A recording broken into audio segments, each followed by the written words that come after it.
See, that's the things that are coming out of your mouth, child. Babbling, insanity, delusions. You see? Your stupid minds. Stupid. If you just read the bio for Dr. Steve, host of Weird Medicine on Sirius XM 103 and made popular by two really comedy shows, Opie and Anthony and Ron and Fez, you would have thought that this guy was a bit of, a clown. Why can't you give me the respect that I'm entitled to?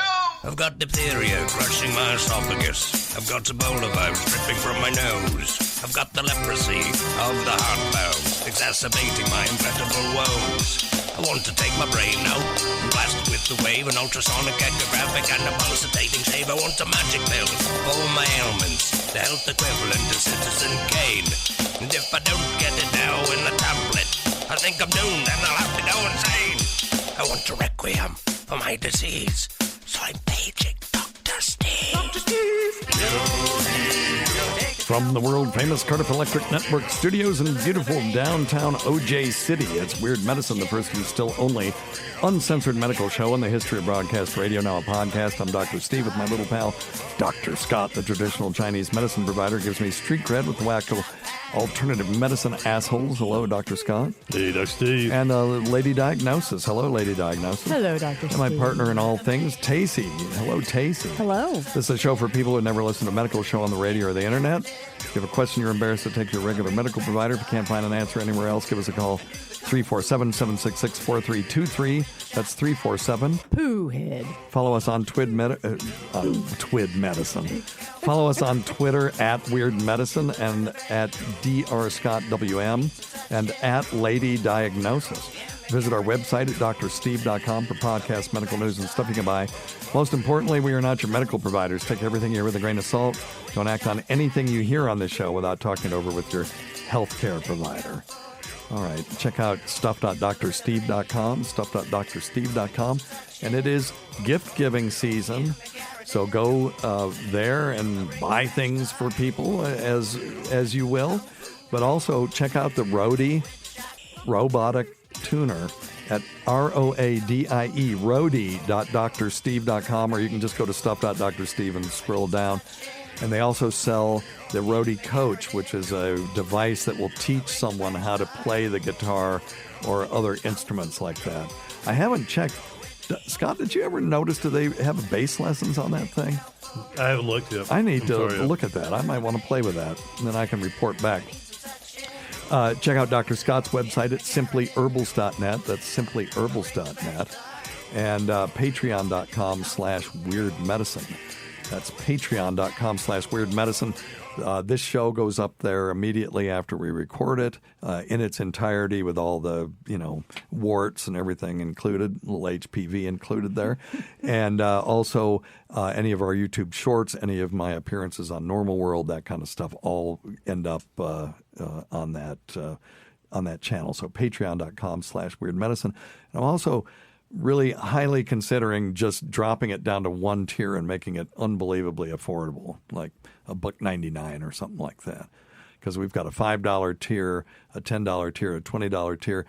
I'm not interested in really making money off of that. I just want a place where I can put stuff that's not just out there, but I want to make it affordable. So we might be doing that after the first of the year. So stay tuned. If you want me to say fluid to your mama for the holidays, cameo.com/weirdmedicine. All right? All right. Okay. Liam was supposed to be here with us today. We were going to talk about our new channel where we're doing a gaming channel.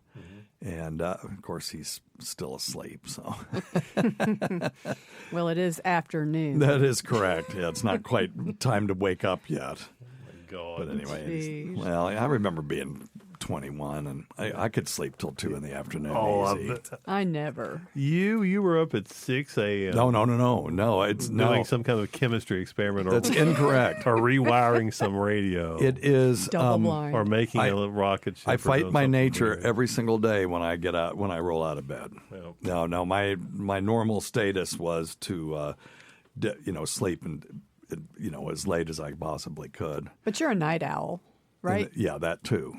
Yeah, that is true. I do better in the evening than I do in the morning. But Yeah, I mean, I remember one time, this is so dumb, I fell asleep. I guess I was drinking or, what a surprise. And I slept with my hands behind my head, and my arms went to sleep. Mm-hmm. And then these people came in my house. Now, it turns out they were friends of my dad's, but did you ever see the Kids in the Hall thing about that song about the guy who slept on his arms? He slept on his arms last night, and he's walking around. He's just got jiggly jelly arms. Well, anyway, that was me. I could not move my arms. I couldn't sit up. I couldn't do shit. It was like if they had just come in there, if it had been Zodiac, they could have just done me in. What if you do that for a really long time? Can your arms like die and fall off? It's weird that they still get some circulation when you do that. What's going on is the nerves are not getting the circulation that they need. And so the interesting thing, and Scott's probably seen this too, is when you do arm surgery in the orthopedists or the hand surgeons, they'll put a tourniquet on the arm and they'll cut off the circulation for hours. Yeah. To total knees, they'll do that too. Yeah, to have a bloodless field so that there's no blood when they do stuff.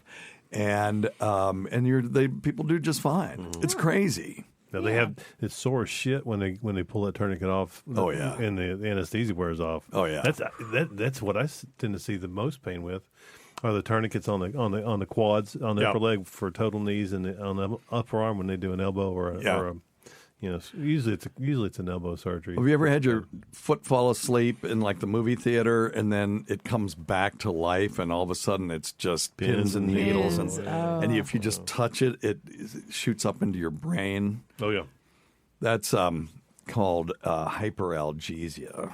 Wait a minute. Hyperalgesia. There's allodynia and hyperalgesia.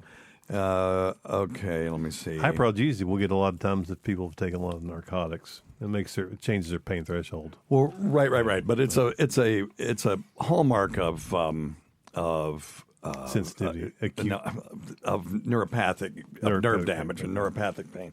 Gotcha. And one of them is exaggerated pain response, and then the other one is a pain response to an otherwise non-noxious stimulus. And so that would be allodynia. So I misspoke. So allodynia is because when your foot falls asleep, you just touch it. Normally that wouldn't cause pain, but in that situation it does, and it shoots these pain sensations up into your brain, and until the brain kind of tamps them down. And that's called allodynia. Then hyperalgesia is when you have an exaggerated response to pain. Yeah. So now there is a thing called opioid-induced hyperalgesia. Yes. That's what you're thinking about. Yeah. And so some people, let's say they're taking Percocet for a bum knee, and then they bump up the dose, and all of a sudden they start hurting all over. Right. And you increase the dose, and it gets worse.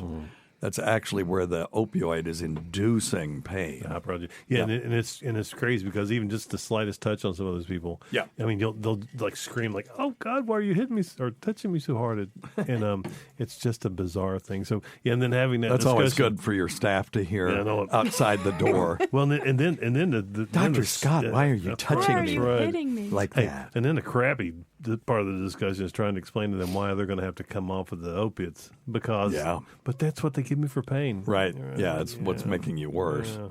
It's a tough discussion. Yeah, it is not easy. But anyway, well, there you go. Until we get the big bucks. I've already forgot what we were talking about. You fell asleep with your arms. Right. Oh yeah, all I could imagine was Dr. Steve pulling a Big Lebowski when those guys came in saying, "Hey, dude, this is a private residence, man." But my dad gave him the key because they were going to do some work on my house or something, and here I am at 1 p.m, laying in bed, can't get up because my arms are. I finally wankled my way up. Back then I was lighter, I had a little bit more core strength, and so I could just sit straight up even without my arms, and finally just let them lay there until the function came back. That's the worst. Anyway. But yeah, it's a good question, lady diagnosis. And it is amazing how long they can just deprive the limb of blood supply. And when they're done, they just take the tourniquet off and, see if there are any little bleeders that they missed, get rid of those, and then the patient goes back to normal again. So it's crazy. Yeah. All right. Very good. So Liam was supposed to be here, and I don't know where the hell he's goober. He's a goober head. So I did want to talk today. We are recording this on November 23rd of 2024, and Trump has nominated RFK as his, Health and Human Services czar. And he knew this was coming because RFK was nominally a Democrat. He became extremely critical of the Democrat Party and then just flipped and supported Trump. Now, I'm sure his wife, who is Cheryl Hines, right, from Curb Your Enthusiasm, she must be shitting herself because if I remember correctly, she is a Trump deranged left-wing type person, I think. I'm not sure. But she must be crapping herself. And, we have all this with this. We have people on TV, psychologists and commentators on a certain network saying, oh, yeah, it's fine if your family voted for Trump, it's okay to just shun them at Thanksgiving. Really? Oh, yeah. No, this is what they're recommending. It's totally fine. You don't have to give them your space and stuff. And it's like, well, wait a minute, it's your family. Yeah. And now you're breaking up Thanksgiving? I mean, at a time when people are depressed anyway at the fucking holidays? Yeah, just don't talk fucking politics. Can't hide class. Can't hide class. Jesus. But anyway, so there's an article, and I'm bringing this back to healthcare because it's really a political show and it's not about politics. But it says this is from the New York Times. What Kennedy gets right and wrong about nutrition, we fact-checked 5 of his most repeated claims. Well, I mean, there are people out there that are constantly fact-checking the New York Times because their bias is constantly showing. But let's just see what we get out of this. Gotcha. So it says, in interviews on social media, Mr. Kennedy has made a number of claims about the country's food supply and eating habits. We fact-checked 5 of his most repeated refrains. Okay, number 1. Ultra-processed foods. Ultra-processed foods are driving the obesity epidemic, and they should be removed from school lunches. Now, the research suggests that many public health and nutrition experts agree that ultra-processed foods, which make up an estimated 73% of the U.S. food supply, are probably contributing to the obesity crisis in the United States. It would be beneficial to cut back on them. Oh, and now here, but the category is wide-ranging. It's not clear if all ultra-processed foods are harmful. Just the term ultra-processed. Right. What's that in differentiation from processed? Yep, right. There may be downsides to avoiding some ultra-processed foods like flavored yogurts and whole wheat breads and cereals. Okay, are those really ultra-processed? Is bread considered ultra-processed? I think they're talking about chicken nuggets that aren't identifiable and, things like that. Right. And ding-dongs and ho-hos and shit like that. The problem with obesity in this country isn't necessarily the processing of the food, in my opinion.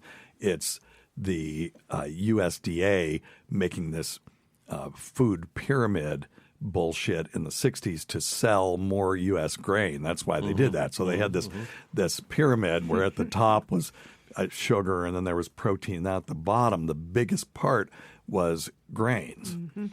And if you take video from people before the food pyramid came out, like at a football game or something, and compare it to video of people now, not that, you can't say necessarily that it was the only thing. Obviously, correlation doesn't necessarily mean causation, but it's amazing how obese we've become since the food pyramid started. And we know that all those carbohydrates were not in our environment when we were evolving as a species. And so it was a political thing.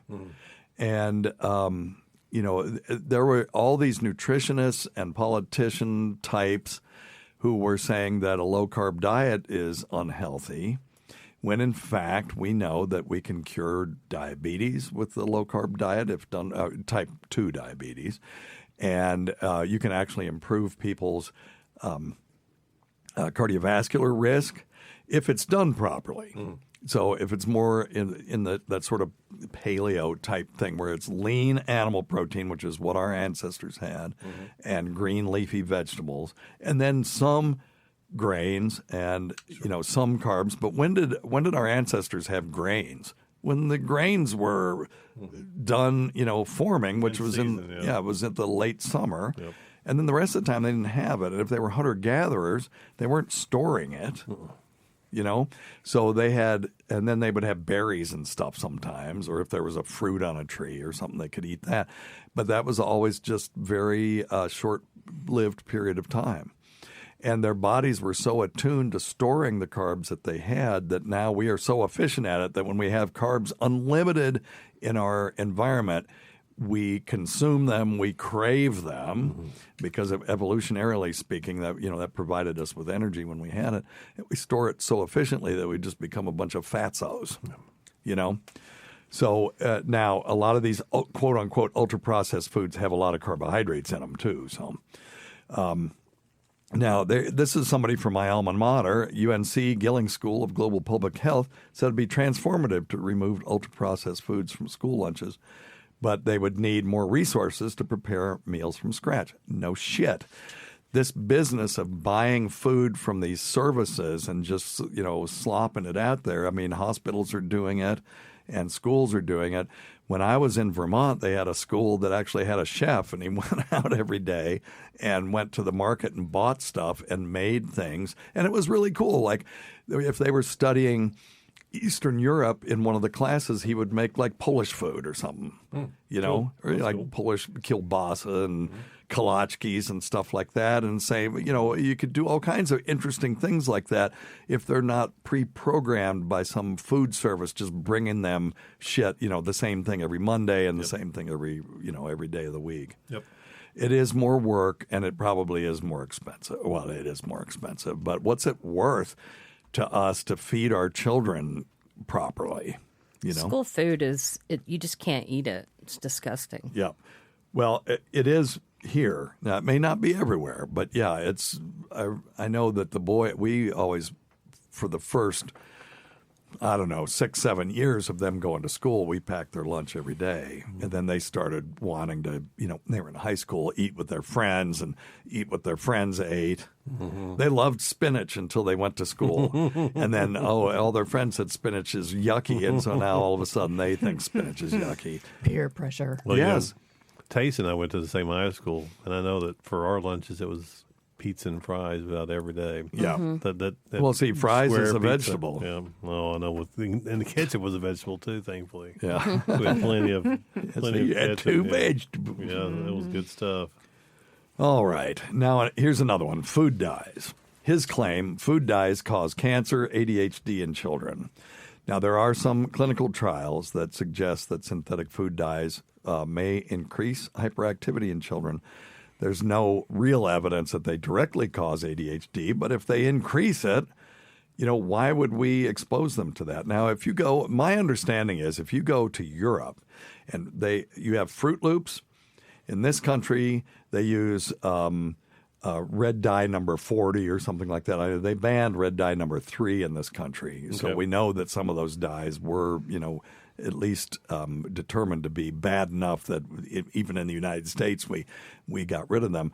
But my understanding is like they use blueberry juice to dye the blue Fruit Loops and different juices and extracts to color the different colors of, the rainbow colors of Fruit Loops, whereas in this country, we're using these artificial dyes. So why is it? Is Europe, are they more advanced than us? Are they stupid? I don't think so. Some of the greatest science that's going on in the world, it comes out of Europe as well. So I think it's something worth looking at. And if we have these natural and I'm not one of those guys, but if we have it, why wouldn't we use it? Because it's more expensive. It's a lot easier to just make a dye in the organic chemistry lab than it is to extract it and use it in things. But the FDA is currently reviewing the safety of red dye number 3.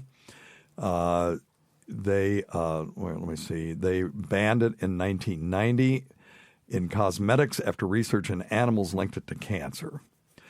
And they also said they would work to extend the ban to food and drugs, but they've not yet done so. Okay, so red dye number 3 is still on the market. All right, another one, raw milk. Mr. Kennedy has said he only drinks raw milk and suggested that restrictions on small farmers from selling raw milk should be reexamined. He's not saying that we should convert our whole supply to raw milk. But I would not drink raw milk because of things like listeria and E. coli and things like that in there, because you can't tell if it's in there when you drink it. So I'm okay with pasteurized milk. I don't have a problem with that. Raw milk is risky in people with weakened immune systems. So he just says, let's just re-examine it, and this is what I do. So he's a free country. Let him do what the hell he wants to do. Sugar. He's suggested consuming too many added sugars, especially from high fructose corn syrup, contributes to childhood obesity and cardiovascular disease. I wish I had Carl saying "no shit, Sherlock" on here, because it's like no shit. Yes, that's exactly a problem. Now, it's not high fructose corn syrup itself isn't a problem because, okay, so sucrose, which is table sugar, is fructose and glucose molecule bound together with a covalent bond. It is a disaccharide. So if you have table sugar, it's 50% fructose, 50% glucose together. And if you broke it up, that's what you would get. High fructose corn syrup is anything north of 50%. So sometimes it's 51, 52% fructose compared to table sugar. So it's not the high fructose corn syrup that's the problem. It's sugar. Sugar is the problem. Period, yeah. Highly processed, white sugar particularly, is easily absorbable by the human body. Yes. It spikes insulin levels, which then does a whole lot of things, including increasing atherosclerosis and increasing the storage of energy as fat and turning down insulin sensitivity so that people end up with diabetes type 2, not everybody, but some. And so the research, and then the New York Times is fair on this one. They just say this is correct. Okay, good for them. Let's give them a bell. Give thyself a bell. All right, seed oils. His claims Americans are being unknowingly poisoned by seed oils like canola, soybean, and sunflower oils. Be healthier for restaurants to fry food in beef tallow instead. Okay, does he have stock in the beef industry? Because this would definitely boost them. Olive oil is also not a seed oil. Right. So coconut oil, not a seed oil. And coconut oil, not a seed oil either. Thank you, Dr. Scott. I'll give you a bell for that. Give thyself a bell. Look at you. Now, those oils have been pushed because they have, quote unquote, heart-healthy unsaturated fats. But there is this movement about seed oils, and where I have seen there's whole subreddits about it. Yeah. A lot of people don't like the seed oils at all. Canola oils. And so, what's the evidence? Is the question though? Is there evidence? So, seed oil toxicity. Let's look at that. I'm on PubMed.gov.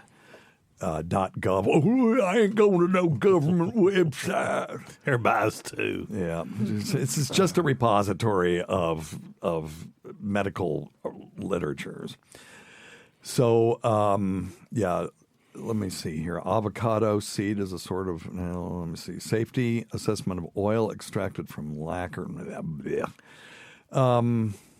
Well, I can't really. Okay, so here's some acute toxicity effect of Croton pendiflora seed oil. Okay,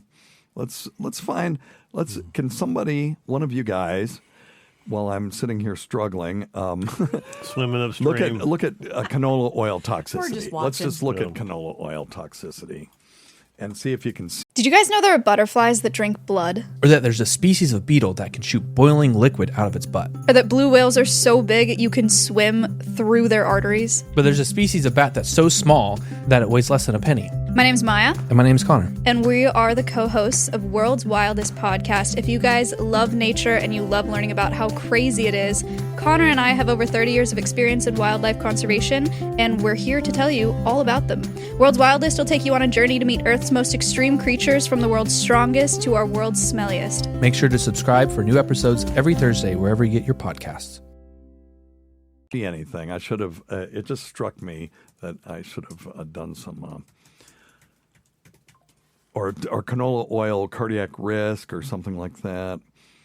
Because, okay, here you go. 28-day toxicity studies of canola oil and canola meal in rats. This is in rats.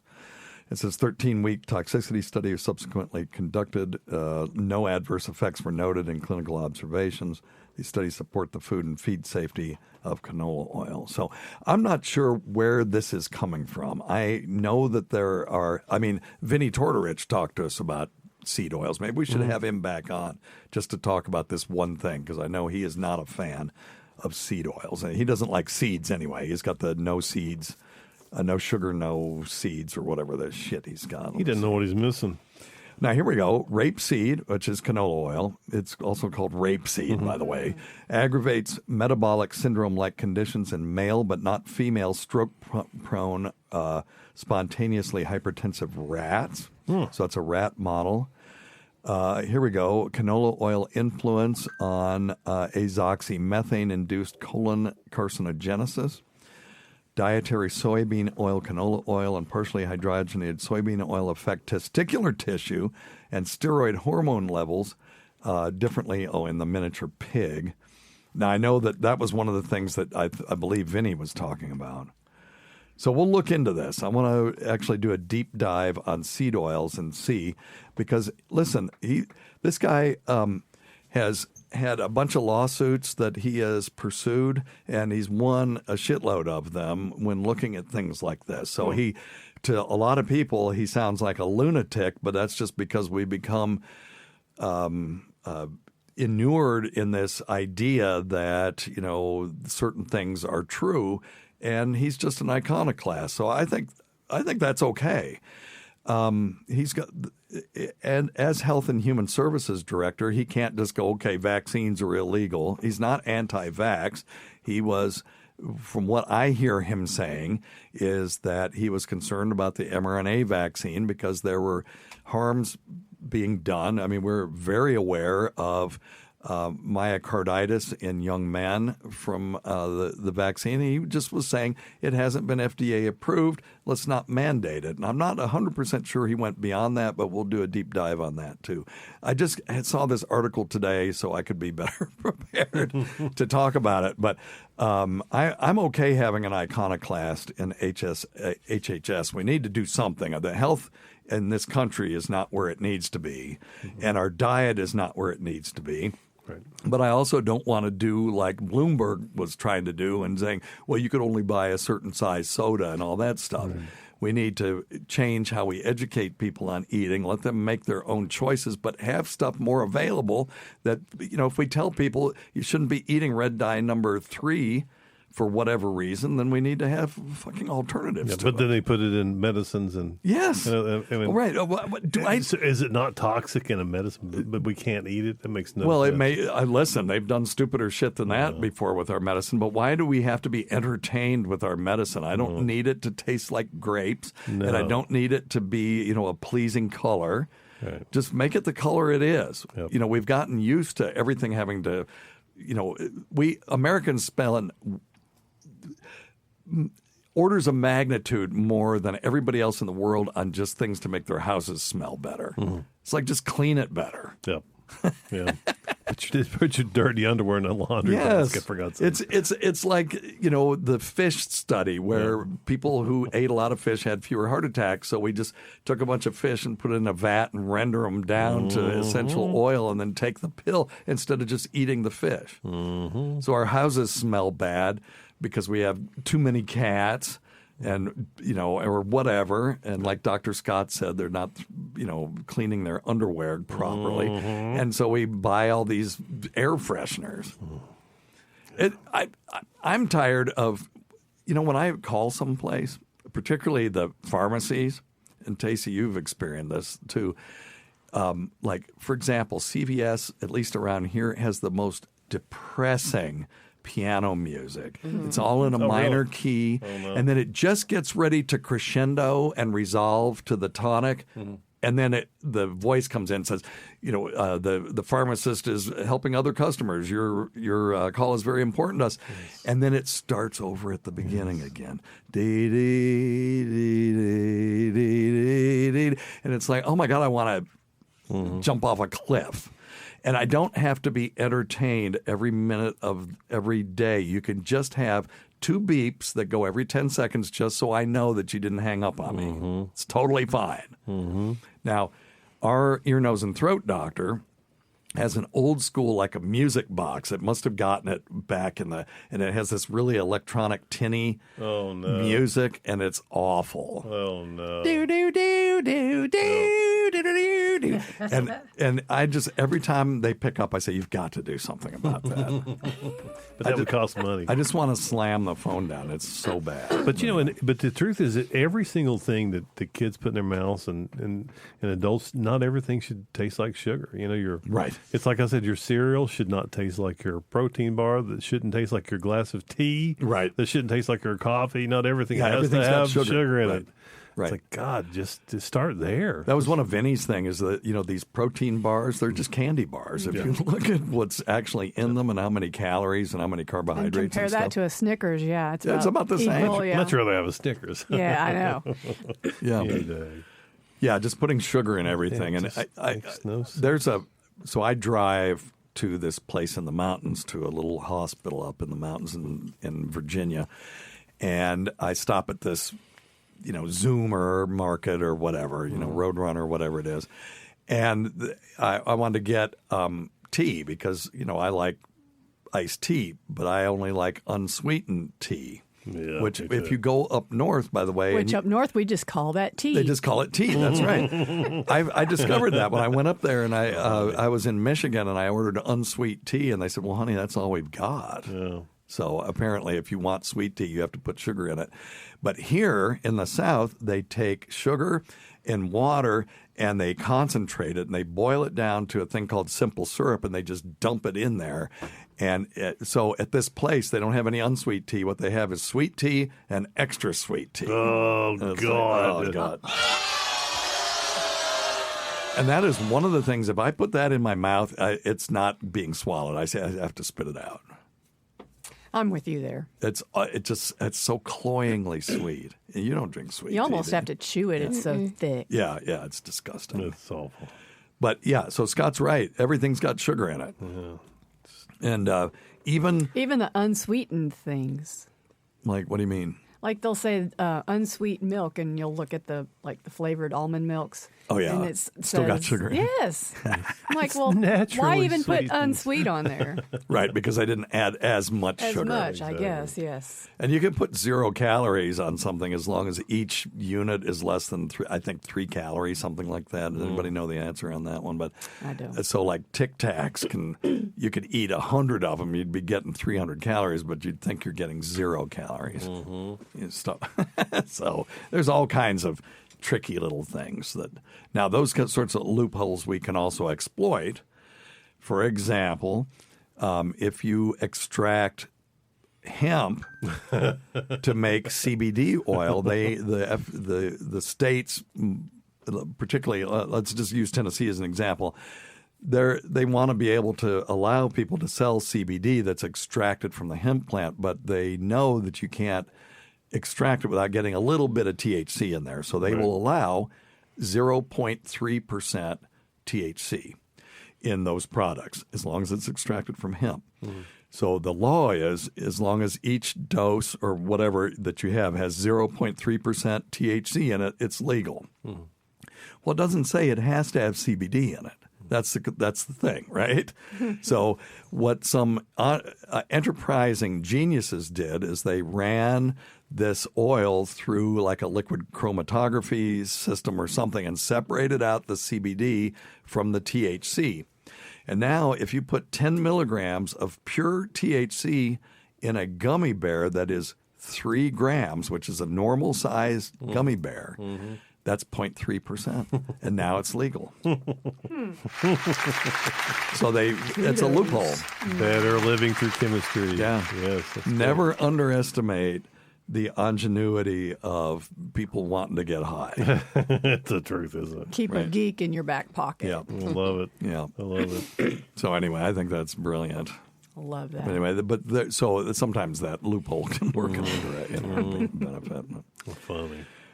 There are some differences in dyes used in cereal in the U.S. and Europe. I'm looking at this. Red 40. This dye is used in some U.S. cereals, but is banned in several European countries. It's alleged to be linked to hyperactivity and cancer. BHT, this is a chemical preservative, but it's banned in several European countries and Canada. And animal research suggests it may increase the risk of cancer. However, some of these preservatives are actually antioxidants. That's how they work. And some people think that they may actually, benefit people. So that the research on that one is still out there. But I think it's interesting. I mean, we have to look at all sides of these things. Titanium dioxide. It's added to U.S. foods, and it's hidden in nutritional labels under the terms like artificial color or added color. It's banned in Europe, can accumulate in the body potentially damaging DNA. Now, it's like a white dye. Back in England, they would take brown bread and put lead salts in it to turn it white. And then they could sell it because back then, the people who had less money or people living in poverty still wanted to eat bread, and they wanted to eat it like the nobles, but the nobles all had this highly processed white bread, which is actually bad for them. Mm-hmm. And then the people in the underclasses just had rough brown bread, which we now know probably was way better for them. Yeah. But to make it look like the other, they would put lead salts in it, and then they would get lead poisoning, and it would actually harm them. So anyway, and back then that made sense. We learn things and we change our mind about them. Sure. Low carb diet was considered a harmful diet, and now we're really the data is there that says that if it's done properly, it's actually probably pretty good for you. And vegan diet even better, So a lot of people just can't do vegan diet, and they can't stand vegans for a large part. But the vegan diet's actually got some pretty good data behind it. Mm-hmm. Here's brominated vegetable oil. This additive is used in citrus drinks in the U.S., but it's banned in Europe. The FDA recently proposed a ban on brominated vegetable oil. Why would they what's that for? I don't know. It always makes you wonder why they put all that stuff. But it has to be just to preserve it so it lasts longer on a shelf. Or something. Or give it some consistency or some damn thing. Or color, I don't know. Yeah. Make it pretty. But things that we used to think were good do sometimes are proven to be bad. We used to think cigarettes were good for your lungs, So so things do change as data accumulates. We used to, when I was a medical student, if you had someone on who had congestive heart failure, in other words, pump failure, and you had them on a beta blocker, which decreases the contractility of the heart, but does a lot of other things too, it was thought to be malpractice if you had them on that. If they came into the hospital with acute congestive heart failure and they were on, say, metoprolol, it was considered to be malpractice. Now it's malpractice if you don't have them on a beta blocker because it actually improves oxygenation and the efficiency of the heart. Wow. And that's something. So, these things change. Sure. And that's what science is about. When I have journalists saying, he questioned the science. That's what you're supposed to do. That's what science is about. We don't, if scientists blindly followed, quote unquote, the science, we would still be, in Marconi's day. We wouldn't know anything about wave functions and quantum physics and any of that stuff. All of that came about by questioning the current scientific thought. Right before Planck came up with the quantum theory of energy, of light, there were scientists, physicists back then that said, we're about done. There's only, one or two things left to figure out. This weird black body radiation thing, that's kind of weird, but everything else we got it figured out. Well, that turned out to be the key to the quantum, the quantum revolution. So you have to question this stuff. It's fine to question science. Just don't be stupid about it. Use evidence, though. You can't just go, well, some scientist said that, so I don't believe it. Some of the science is correct. It is, and every scientist that's a true scientist that does a study knows that it's got to be peer reviewed. Correct. It's got to be proven. It's got to be reproduced. It's got to be replicable. And if you can't do that, you can't just have some shithead say, well, that can't be right because it's got to be proved over and over and over. Yeah. Well, my friend Joey Gay sent me an article or a paper that a friend of his wrote that was to revolutionize quantum wave theory. And he named it after himself, which is the first caveat, by the way. If you if you wrote something, called it the Dr. Scott effect, right. Other people have to name it that. Sure. You can't name it that yourself. So that was the first thing. But the second thing was, I don't understand. This may be the greatest advance in physics of all time, but you won't know until he submits it to a physics journal, gets it peer reviewed, let it get published, and then let people try to pick it apart. And if they can't do it, then you've revolutionized physics. Yep. I mean, that's what Einstein did. His theory of special and general relativity, which, by the way, he didn't win the Nobel Prize for either one of those. Does anybody know what he won the Nobel Prize for? No, I don't. It was for the photoelectric effect. No. So that's what he won his Nobel Prize for. But which I would love to talk about, but we've gone down too many rabbit holes. But he published those papers, and then people read them and looked at the math, and then they experimentally confirmed them.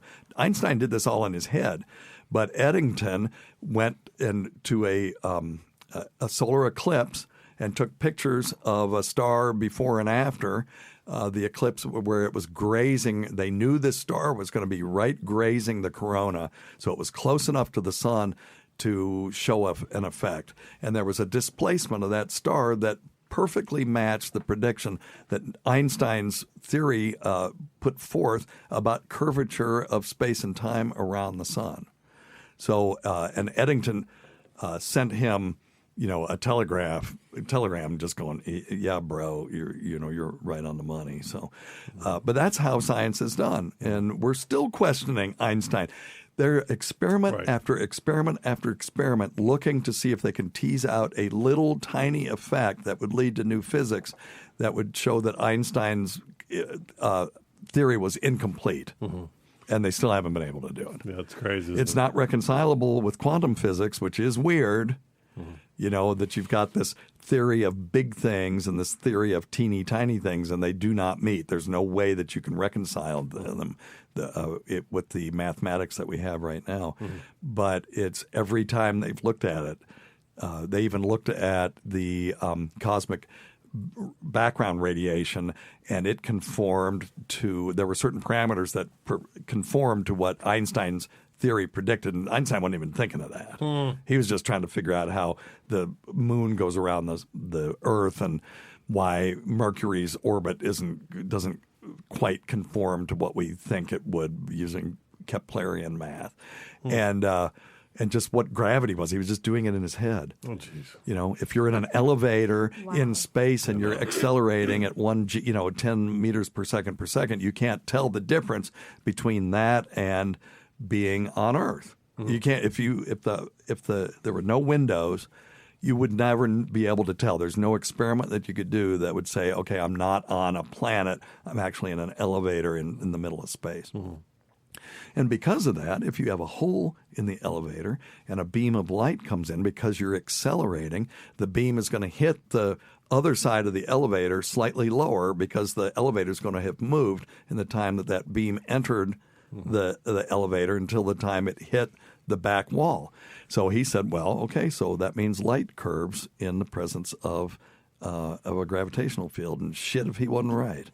All because he was thinking about a guy floating through or flying through space in an elevator. That's funny. That's something. It's pretty impressive, yeah. Yeah.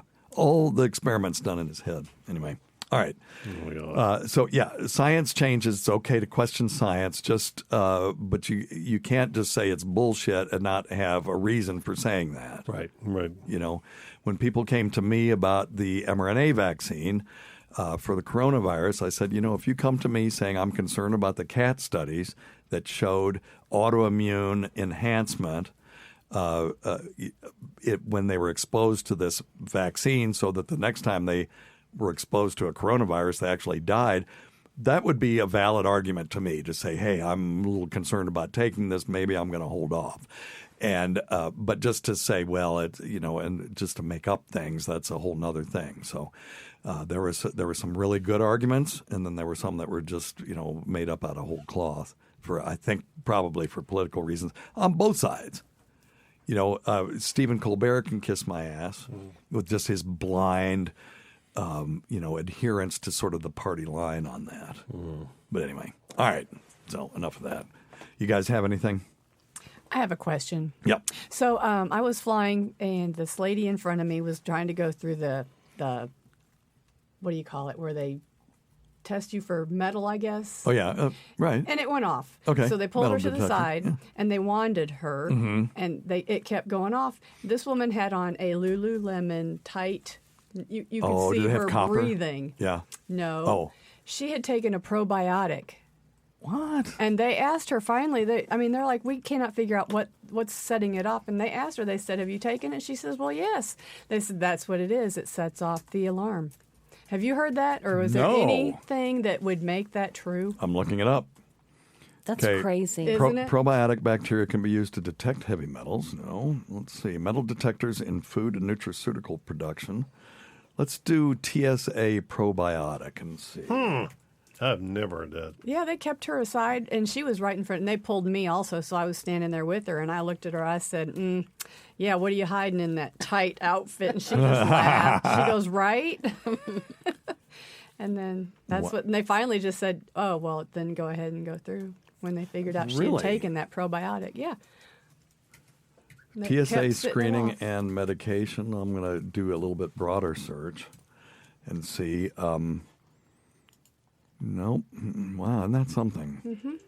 I thought that was quite interesting, and I'm getting ready to fly this week, so I thought that's just something good to know. Yeah, so they're just saying TSA screening and medication. How about ingested medication? Let's say Are you finding TSA's, something? well, it just said that you can bring on, you know, probiotics, and they're sometimes good to take before you travel for a stomach upset. Yeah, which makes sense. I just... And I don't know if they were just frustrated and saying that so that they could like legally let her go. Let her go. Yeah. But that's what they said, and I've always remembered. Okay. So I So was just Scott, will you curious if send me an you'd heard email that. on that? I'll do a deep dive on that one as well. Okay. Yeah, I don't know the answer to that. Oh, where'd Taste go? She got a call. Okay. All right. You guys got anything? That's all All I right. got. All right. Number one thing, don't take advice from some asshole on the radio. Now, I rambled a little bit long. Dr. Scott, you got anything from the Fluid family out there? If you want to join the Fluid family, by the way, we generally record around 1 p.m. on Saturdays. But just follow me on Twitter @WeirdMedicine or go to youtube.com/@WeirdMedicine and click subscribe and the notification button. You'll get notified. And if you click join, and you don't have to pay to join. Just click join and then click accept gifted membership. Sometimes Myrtle gives away, 10 or 20 gifted memberships every Bless Saturday. her heart. I know she's a good one. Well, I like giving them gifted memberships, don't you know? All right, what do you got? Yeah, so let me go back up here to Drew. Okay. Drew was asking, why was Coumadin stopped being made? I take warfarin because I had an artificial heart valve since I was in the second grade. The side effects are far worse, and a lot worse with the generic. And he's also wondering, Drew's also asking if since he's been on blood thinners for 30 years, is the alcohol tolerance higher than other people that are not on a blood thinner? Once you look that one up. But branded Coumadin isn't currently available on the market. It was Bristol Myers Squibb that made it. And they just discontinued it. They couldn't make any money on it anymore. And I used to always insist that people take branded Synthroid and branded Coumadin. But what happened was they came out with these other drugs like Eliquis and things like that that really ate into the Coumadin market, because when you are on Coumadin, although it is really efficient anticoagulant, you have to monitor the levels of anticoagulation through these blood tests. And you have to do it periodically, and then you have to keep adjusting it. I had some people, I would have to adjust the damn thing every single time that I would test them. And if they ate spinach, it would go up and all this stuff. Well, with these new drugs, you don't have to do that. You don't even have to monitor them, and they work just about as well. So, so anyway, yeah, that's the answer I've got on that. It's not saying anything about alcohol, you being able to drink more alcohol if you're on a blood thinner, but certainly you could potentially be more susceptible to alcohol, because the alcohol will also thin your blood. So you have to be careful if you're on a blood thinner and drinking alcohol, because it can make it too thin. Yeah. Yeah, it says here, you should limit your intake of warfarin, and it increases the effect of warfarin, and it raises your risk of bleeding, and therefore it makes it harder for your blood to clot properly, et cetera, et cetera. So Dr. Scott's So you said alcohol does that as well, so you could drink instead of taking it?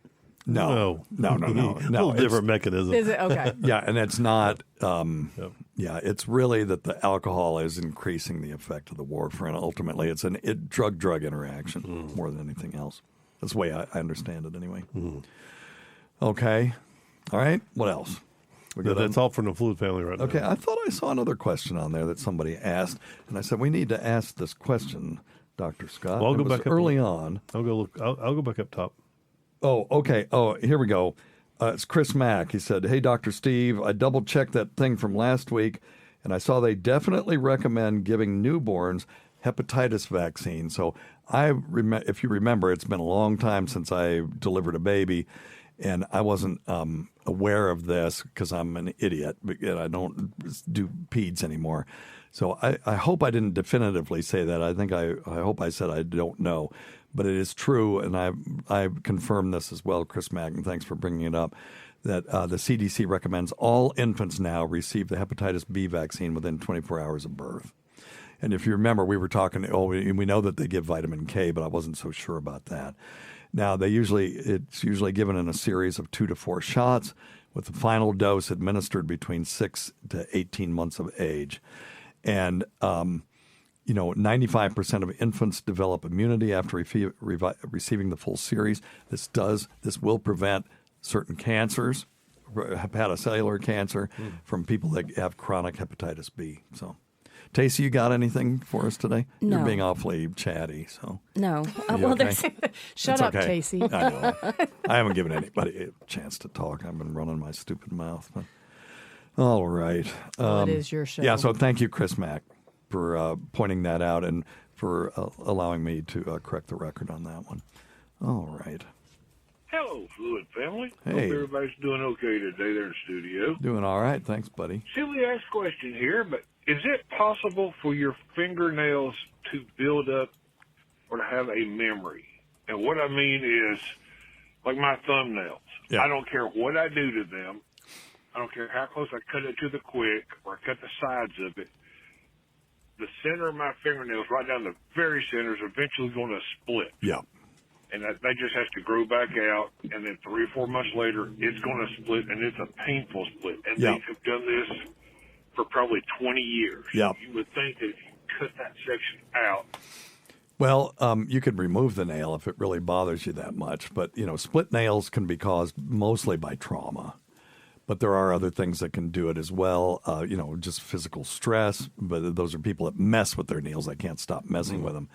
But there are some nail products that will weaken the nail and it'll cause it to split. But one that you cut and then it continues to split is almost always because of previous trauma.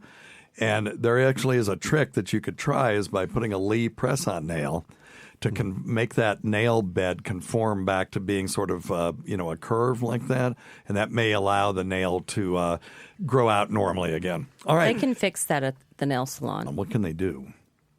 Well, they add fake nail to it. Yeah.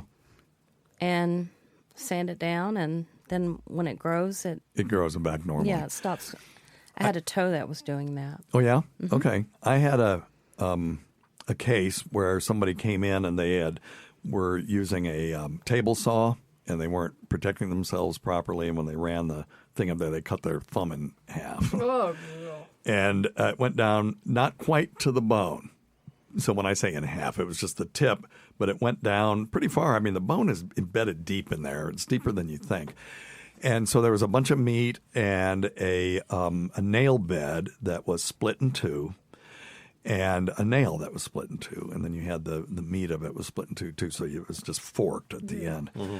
So I came up with this brilliant idea. I sewed up after cleaning it out, sewed up the thumb, or, this is what you would do in this hypothetical case, and then took an 18-gauge needle, which is the biggest one, and drilled 2 holes on either side of the split into the nail.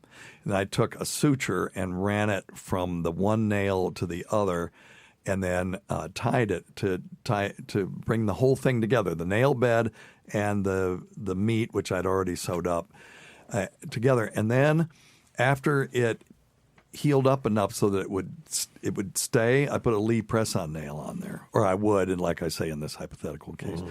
And that Lee press-on nail would cause the nail bed to conform back to its normal shape. And people go, well, what are you putting? These are for girls and all that stuff. But that's what it's for. And it's like when kids have a flat head, and they put those helmets on them to make their head grow back out into a circular shape. If you know what I'm talking about. Yeah. Anyway. Mm-hmm. So it's the same thing. You're just forcing the thing to grow back. And when you do that, those people's nails will look absolutely normal. It'll take a year. It takes a year for that to all grow out. But when they do, it's totally normal. No split, no nothing, no abnormality if you do it right. So anyway, all right. Let's see here. Okay, yeah, I do want to do this one. Hi, Dr. Steve. How are you? Good, man. How are you?